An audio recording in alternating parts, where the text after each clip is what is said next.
Welcome everybody. Today we're talking about rigging.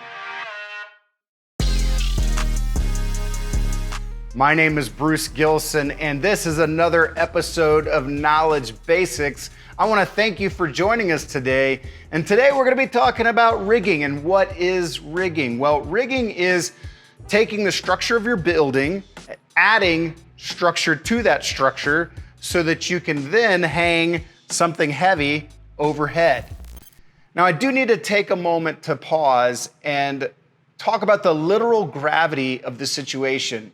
You're about to hang a heavy piece of equipment over people's heads, and it has the potential to kill them. This is not the time to cut corners. It's not the time to use wrong materials. It's not the time to use the wrong tools. This is the time to take your job extremely seriously and to make sure that everything you do is correct. So today, we're gonna learn how to professionally rig. I do need to also say that if you're not a professional, this is but merely advice, and you definitely should have an engineer help you decide exactly how you should rig something in the air. If you're just joining this series at this moment in the video, well, make sure you watch the whole series. There's tons of great information. But today we're going to be diving into materials, how-tos, tools, how to use the tools, the right way to do rigging in the air. And so we've got a lot to cover. We hope you join us for the entire series. On the table in front of me, I've got a whole just slew of stuff, and we need to go through step by step, detail by detail on what we're looking at. And I've got some good examples. I also have some bad examples. And I want to make sure that you understand the difference between good materials and bad materials when it comes to hanging something heavy over people's heads. Now, the speaker that we've got for this example, this speaker weighs right around 40 pounds. And that does mean that if it came crashing down, it would do some serious damage. So we're going to make sure it never comes crashing down. But there are some basics that we need to make sure that we follow when we're putting anything over people's heads. When you're going to be rigging something in the air, hopefully you're following a plan. The really important part about having a plan with rigging is that our speaker that weighs right around 40 pounds, it needs to have structure above it that is capable of holding 5 times to 7 times to 10 times more weight than it is capable of. 5 times is the bare minimum. So 40 times 5, that's 200 pounds that it needs to, at a bare minimum, be able to handle. Now, like I said, 7 times or even 10 times is actually what's preferred. So let's go with 10 times. This is a 40-pound speaker. 10x means the structure that we put above needs to be able to handle 400 pounds before anything's gonna fail. Now that really means that we need to be using high-grade materials so that we're not putting anybody at risk, and there's never a risk that the speaker is gonna fall because something has failed. So let's go through some of the differences between high-grade material and not so high-grade material. Don't want you using the wrong material. First, let's talk about forged eye bolts. On our speaker here, you can see we've got a forged eye bolt and the loop is completely enclosed. In my hand, I've got more forged eye bolts and all the loops are completely enclosed. And if you ever go to the hardware store, you're gonna go look for eye bolts, and the eye bolts that you're gonna find are actually gonna have a little gap in them, and they're not forged all the way around. They're not a complete circle. Surprisingly enough, those are actually not rated for an overhead hang. The reason being is because that metal could fail, it could begin to stretch out, that cut could open up, and the speaker could fall, when we don't want that. So when you're hanging overhead, your eye bolts have to be completely enclosed. I'll also use this as an example. This is a carabiner, and unfortunately we see a lot of these in the field. And if you see here, if I can get a close-up of it, there is this kind of like locking mechanism right there that technically mechanically locks this carabiner, but still, this is not rated for an overhead hang. Now you could be thinking to yourself, well, Bruce, I'm only gonna be hanging 10 pounds. I'm only hanging 5 pounds. It actually doesn't matter. What matters is that this is not rated for an overhead hang, and you're not allowed to use these. You have to use stuff that is fully mechanically closed, and carabiners don't count. So it's really important you don't do that. Don't try to use the wrong materials. You gotta use the right materials. Well, how do you know if it's the right materials? Make sure you're looking at your manufacturer data sheets, and that they're gonna be the ones that tell you, hey, this is an M10 speaker, and you need to use M10 eye bolts. I'll also say that these eye bolts, these forged eye bolts, you can't just go pick these up at any old store. You gotta pick these up at industrial supply stores. You're looking at bolt suppliers, electrical suppliers, industrial suppliers, stuff like that. And you're asking for forged eye bolts. You can also purchase them online, and just make sure you're getting the right stuff. All right, so that gives you a little bit of information about eye bolts. We'll talk about how we're gonna use them a little bit further in a moment. Let's talk about some of the other items that we have here on our desk today. These are beam clamps, specifically Unistrut beam clamps. And these Unistrut beam clamps are gonna be what we're gonna use to take our Unistrut and actually fix it to the red steel that we have up here as our upper structure. A couple of other items that we have, these are called strut nuts, all right? So we've got our example piece of Unistrut here, and this is gonna be a forged piece of steel, and this is our Unistrut. This is standard strut. A strut nut slides right inside this channel here, and that's what gives us the ability to mount hardware to this Unistrut, okay? So on strut nuts, there's a couple of different styles. This one has, it actually is a spring nut, so I can talk about spring nut for a second. This has a little spring on it. AV professionals love to rip this stuff off because sometimes it just kind of gets in the way and it's annoying. So this is just one that doesn't have the spring on it. We ripped it off for using it. But let me show you how a spring nut is supposed to work. You compress the spring, and when you put it inside the channel, it helps hold that strut nut in the Unistrut where you need it. Well, Bruce, you just said it helps you. Why do you rip it off all the time? Because it's sometimes a pain in the butt to deal with, and it's faster to just not have it and just put it up there. This is a cone style. A lot of times a cone will be white or it'll be blue. It's just a different mechanism to hold that strut nut into place. So you kind of pop it in there, then you turn it sideways, and now you can see why we don't like to use these, because they're a little bit annoying. Let me see if I can get it. There it is. So I just twisted it, and now that's holding it into location right where I need it, and then I can put my materials on it. Moving right along, these are square washers, all right? So you're gonna begin to see how these pieces work together here shortly. The square washer, if I have my strut nut on the inside, you know what? I'm gonna use my spring nut so it stays put for me.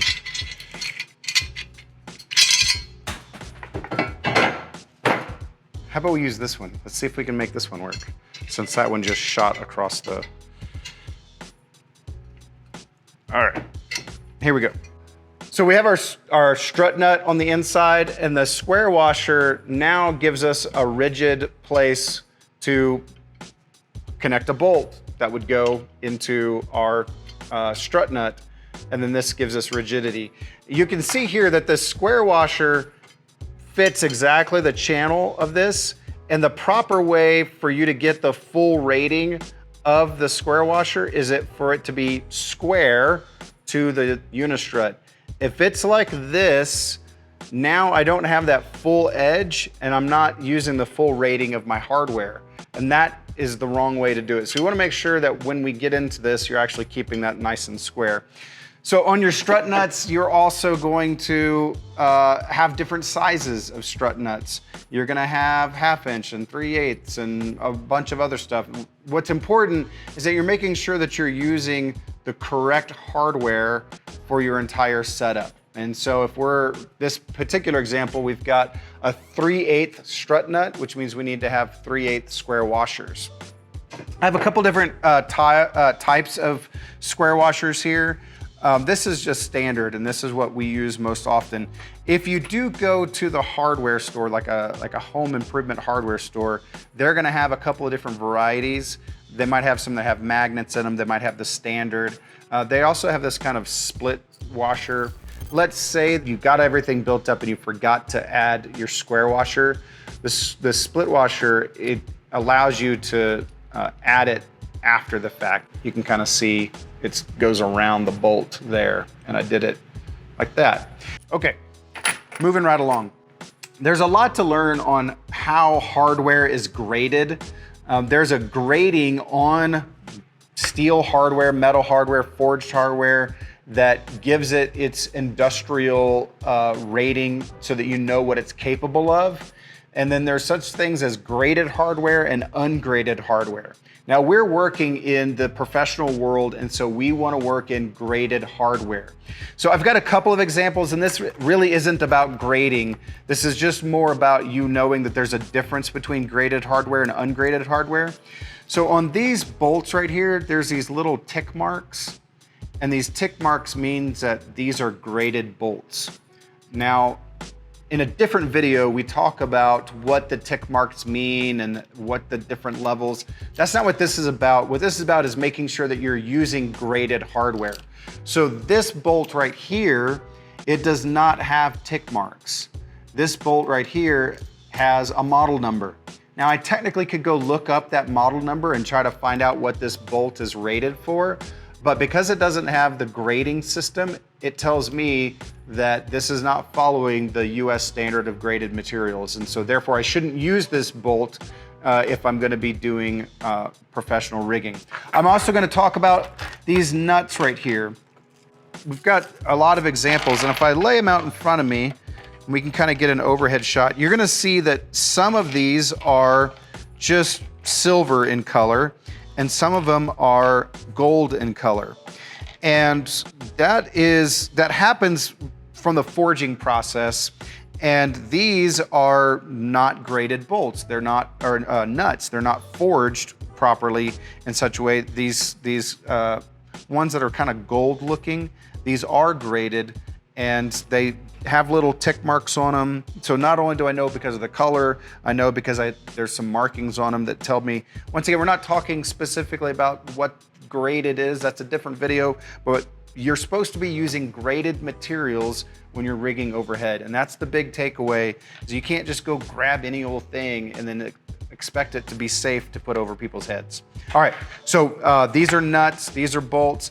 These right here are split washers. You've probably heard the term lock washer, which is also a fine term for it. So whenever I'm using a bolt and I'm using a nut, so let's build this real quick. I want to use a lock washer so that my nut has tension on it. See how easily that spins on my hardware? That's just gonna move. And did you know that your building actually vibrates? It's always got some sort of energy, if it's wind outside or if it's your air conditioning units or whatever. So the building's gonna vibrate, and if you don't have something to stop your nuts from spinning, then eventually they're just gonna spin out, and that thing's gonna fall. So what a lock washer does is it creates tension, pressure on that nut so that it can't vibrate loose. So you definitely need to make sure that you have the correct split washers for the hardware that you're gonna be using for whatever it is that you're gonna be rigging, okay? Today, we have 1/8" wire rope, and this is what we're gonna be using to hang our speaker today. The 1/8" wire rope has materials that are specifically designed for 1/8" wire rope. The reason we use wire rope instead of chain is that this is, it's gonna have more flexibility. It's not gonna transmit vibration the same way that chain transmits vibration. So it's not flexible, you can't feel it. But like I said, the building's vibrating, and Wire rope doesn't transmit that vibration as much into the speaker or whatever the device is, so it's better for it. Along with our wire rope, we have, this is a thimble. So the way that this works, and we'll go into more detail how to do it later, but that wire rope wraps around our thimble like this, and it gives us a safe spot for us to put metal on metal. If you were to just take an eye bolt and you were to put it like this without the thimble, first off, the bend radius is going to get really tight and it's going to stress the wire rope, effectively causing issues with it in the future. Plus, years of vibration as it's just sitting there and it's vibrating through the building, you could potentially actually wear through your wire rope just purely with that building vibration. What if you've got an air conditioning unit right over the area and it's just all the time, nonstop? Eventually that wire rope could fail. So by using a thimble, once I have my forged eye bolt, and I can kind of cheat this in here real quick.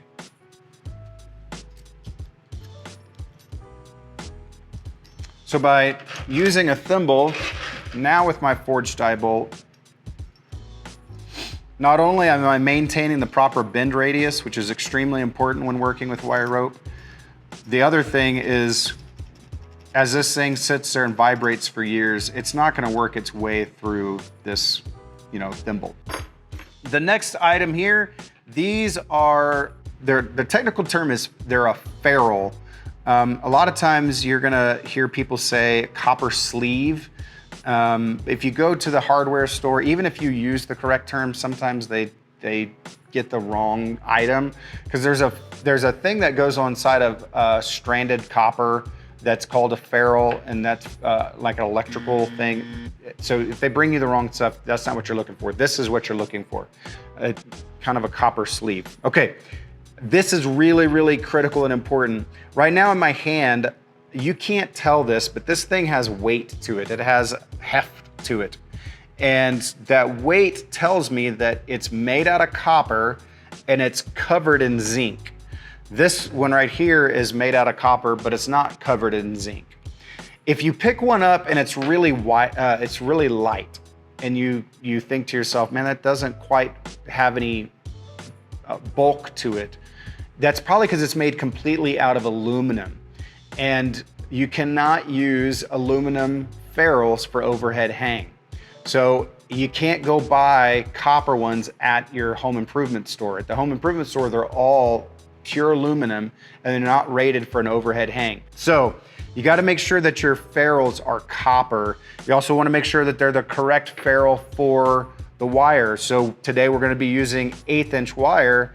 So this is the correct ferrule for 1/8" wire. And then I have another one in my hand, which is significantly larger. And if I was to use 1/8" wire inside of this other one, which I think is 3/16, if I were to use that and cinch that down, the diameter of the wire is so small that eventually this ferrule is just going to fall out even though it's crimped down. So you got to make sure that you're using the correct hardware for the materials that you have, okay? These are called Crosbys. And the Crosby, it replaces the ferrules. So when your wire rope goes around, and we're gonna get into a little bit more detail on how to use these ferrules in a moment, but the Crosby gets on top of this and it cinches down the wire rope. We do not consider Crosbys as permanent solutions. We consider Crosbys as a temporary solution. And we're gonna show you in the process of when's a really effective time to use a Crosby while you're installing. But then when you're ready to leave that thing long term, you need to make sure that you are using your ferrule and that your ferrule is connected properly. The Crosby has multiple pieces. You've got your U-bolt, you've got the cinch, and then you've got your nuts here. And I think that brings us to our last items here, which are shackles.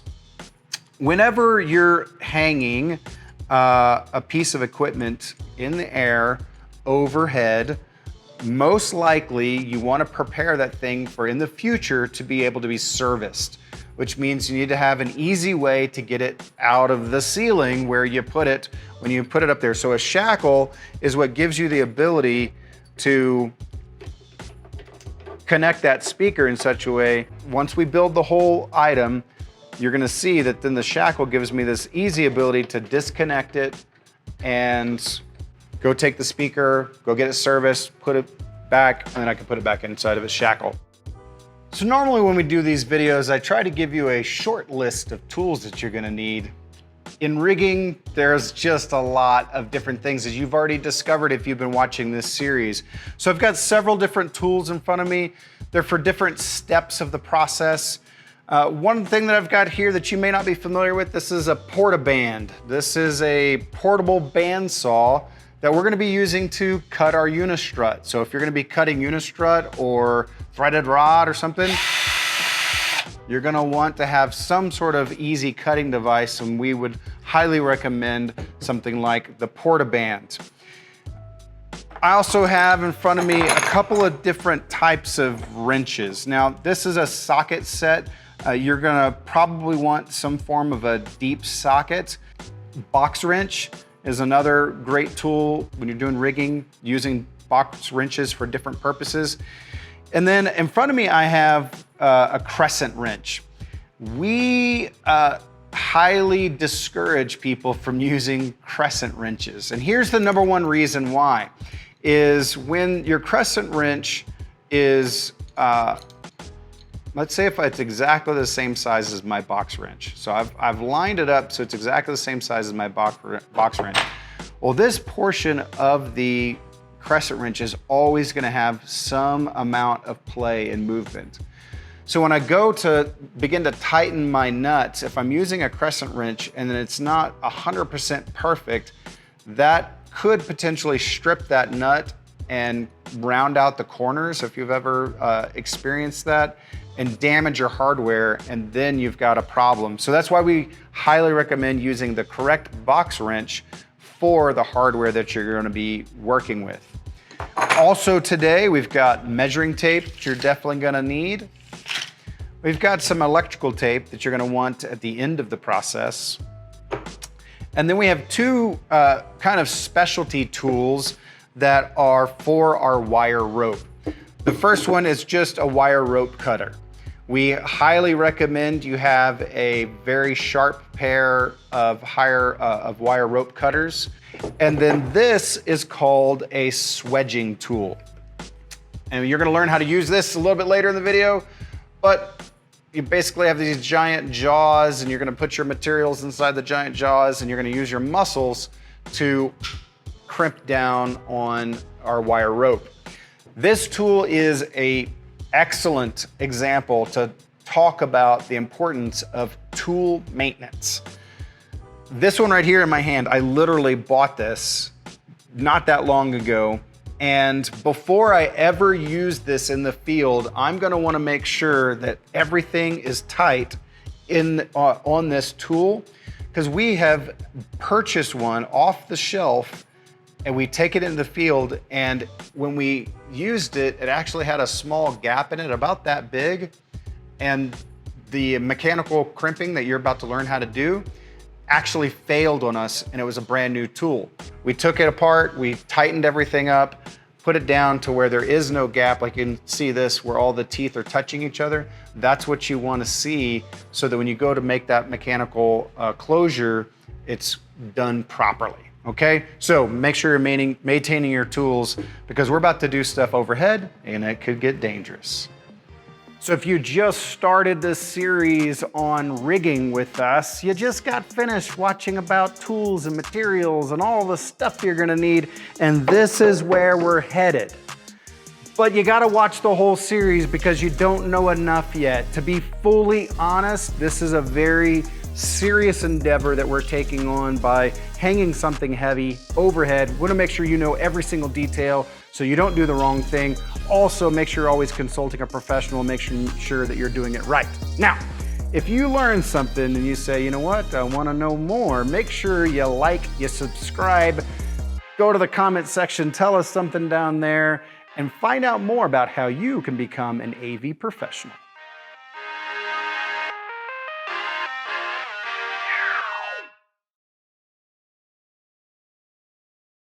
And if you see here, it fits right over the channel of the Unistrut, and it allows us to have... Scott scared the crap out of me. All of a sudden, I just saw like a shadow move across.